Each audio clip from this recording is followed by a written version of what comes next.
We are stepping into a new cuisine today, you guys. I told you all that I'm ready to step outside of the box and try making some new dishes and recipes. Now, this is way out of my wheelhouse. I've never made biryani before. I've never attempted to make Indian food, but I wanted to show you guys how it turned out.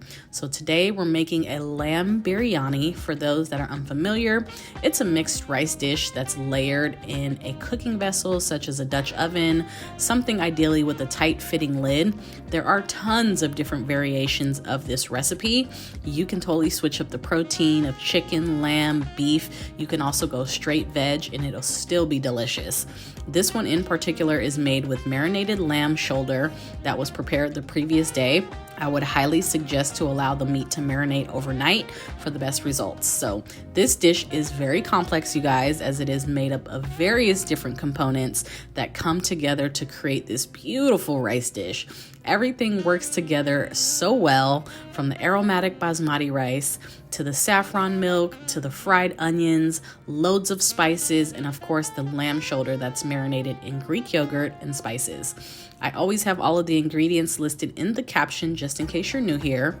So first things first, I started out with the fried onions, as you can see, as those do take a while to brown and achieve that perfect caramelization. Next, we're moving on to the rice. We're gonna rinse that rice, remove the starch, and let it soak for about 30 minutes. But first, I wanted to get started on the saffron milk. We're gonna allow all the flavors and the colors to be tempered and released, creating this beautiful light hue. I couldn't find my saffron, so I used safflower and dried calendula petals instead. Ultimately, we're just simmering the milk on low and then removing it from heat. I added a bit of turmeric just to give it a little boost. That's optional. So into a pot of boiling water, you're gonna add that soaked rice along with all the aromatics, cinnamon stick, bay leaves, star anise, the cardamom pods, cloves, seasonings. Let that rice partially cook, and by this time your lamb shoulder should be sauteed nicely, creating a beautiful bottom layer for the rice dish. Now comes the fun part. We're going to start assembling the layers, starting off by giving that meat one last good mix, removing any bits from the bottom to avoid them from burning later, and then the half parboiled rice goes directly onto the meat, followed by the crispy onions. Mint is traditionally used in this dish, you guys, but I'm going for cilantro just because I prefer that a little bit. The remainder of the rice, onions, more cilantro, and then finally that beautiful saffron milk.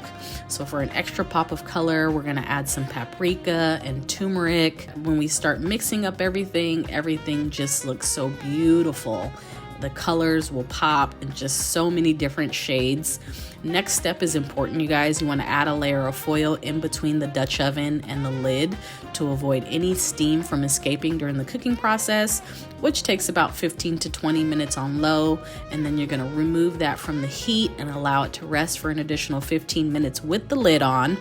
Use a fork to fluff the rice. You don't want to mix it. And there you have a stunning mixed rice dish.